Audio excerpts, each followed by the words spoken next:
So we've always thought that this was the basis. And see, this is where if you don't understand the Declaration, you don't understand the principles we're contending for with Article 5. You got to know why we're doing what we're doing. U.S. Supreme Court, back in the day, it was really easy for them. They said the Constitution is but the body and letter of which the Declaration is the thought and the spirit.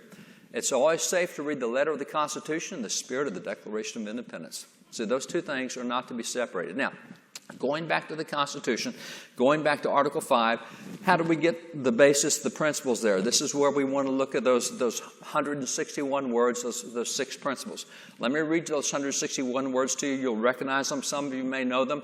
It says very simply, when in the course of human events it becomes necessary for one people to dissolve the political bands which have connected them with another and to assume among the powers of the earth the separate and equal station to which the laws of nature and nature's God entitles them, a decent respect to the opinions of mankind requires that they should declare the causes which impel them to the separation. We hold these truths to be self-evident, that all men are created equal, that they are endowed by their Creator with certain unalienable rights, that among these are life, liberty, and the pursuit of happiness, that to secure these rights, governments are instituted among men, deriving their just powers from the consent of the governed, and whenever any form of government becomes destructive of these ends, it is the right of the people to alter or to abolish it and to institute new government, laying its foundation on such principles.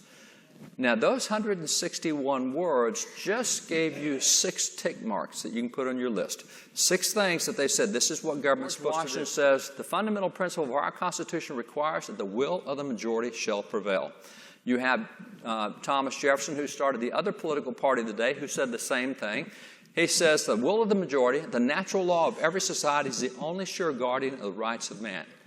Now, this is the fundamental principle of the Constitution, which is why, by the way, they did not allow judges to make national policy, because that was not the consent of the governed. As a matter of fact, today, the judges are very good at turning over the consent of the governed. The laws that people pass, whether it be the 33 states that passed marriage laws, whether it be the states that are passing educational choice laws, whatever it is, the courts are saying, well, we're not elected, but you guys don't know what you really need, so let us tell you what you need. The Founding Fathers were explicit. As a matter of fact, there's the most frequently covered subject in the Constitution of the United States is how to get rid of activist judges. Did you know that? 6 clauses in the Constitution deal with how to get rid of activist judges. That's more than any other subject. That was a big deal to them. They did not want people who were unelected telling the citizens what their policies would be. So the consent of the governed was the will of majority rule, if you will. Now, let me take you through those first 5 principles, because I want you to see something here. Remember, the first one was absolute moral standard, fixed right and wrong that establishes absolute truth.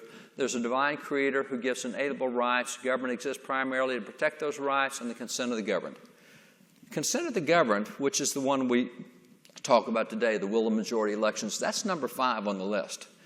Why? Well, because the consent of the governed doesn't matter when it comes to inalienable rights. Let's vote on whether there should be slavery. It really doesn't matter what your vote is on slavery. God said liberty is what we get. Let's vote on whether we can defend ourselves. No, vote doesn't matter. It can be 99-1, and I still have the right to defend myself whether people voted down or not. So you don't get to vote on inalienable rights. You also don't get to vote on moral rights and wrongs. Let's vote on whether rape should be a crime. No, that violates the laws of nature and nature's God if we don't vote on that. So we don't get to vote on moral standards, and we don't get to vote on inalienable rights. So what do we vote on? You can vote on whether the sidewalk should be 4 feet wide, 5 feet wide, or 6 feet wide. You can vote on whether the speed limit should be 45, 55, or if you're in Texas, 85 is our speed limit. We have a lot of fun there. You can vote on, but you don't get to vote on see, that's why it's number 5 on the list. People think the will of the majority is number 1 on the list. I get to set my own standards. No, this is how liberty works. This is why we've lasted 232 years, because we've had a set of principles that didn't change with every whim that came across. Now, here's the 6th and final one.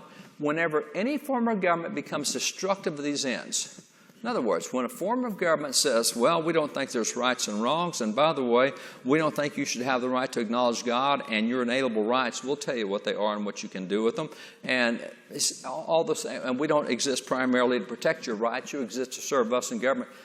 Anytime government becomes destructive of these ends, anytime the will of the majority is no longer significant, it says it's the right of the people to alter or to abolish government and to institute new government, laying its foundation on such principles.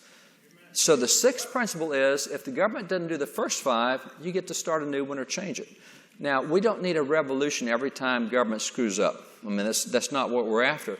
But there is a principle in the Declaration that says the people have the right to change and make changes to their government. See, this is what came into the Constitution as Article 5. Oh, back up here.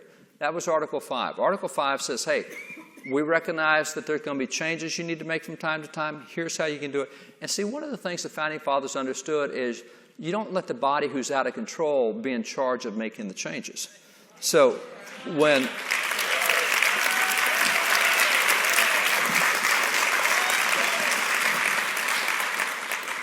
the federal government has got itself out of bounds, the federal courts have got themselves out of bounds, although they're doing a great job of turning things around right now. I wish I could tell you all the good things happening in the courts. It's unbelievable. 147 new judges, and probably 90% of them are guys I would have chosen if I had the chance. But this is the deal. They put a pressure relief valve in the Constitution so that we wouldn't have to throw the whole thing out and start again. We're giving you an ability to do something other nations haven't had, and that's the ability to make changes when your government gets out of control. And we're not going to wait on Washington, D.C. to make the changes because they're most likely the ones that got out of control. And that's why the 9th and the 10th Amendment were added to the Bill of Rights because, hey, by the way, in case we miss saying something, the people and the states are in charge. And so that's what you have with Article 5 is the people and the states get to make changes. We're not just relying on the federal government to make the changes. We think the people should have. That's part of checks and balances. Checks and balances is an outside entity being able to exert leverage and control and restraint on an out-of-balance entity. And that's why we say the president can exert restraint on Congress or the courts. And the courts can help restrain Congress and the president. Congress can help restrain the courts and the president. We do that so that the other entities have some control. That's what the Article 5 was all about. It gives the people the ability, people and the states, the ability to come in and leverage and say, hey, we need some changes made here because this thing is way out of bounds. It's no longer doing the fundamental principles that it's supposed to be doing. So that's why that's so significant. So in closing this down, the Constitution, I would argue, is a superb document. It doesn't need to be fundamentally changed. We can make changes along the way as we have with 27 amendments. Another way to make changes is through Article 5, letting the states have their voice.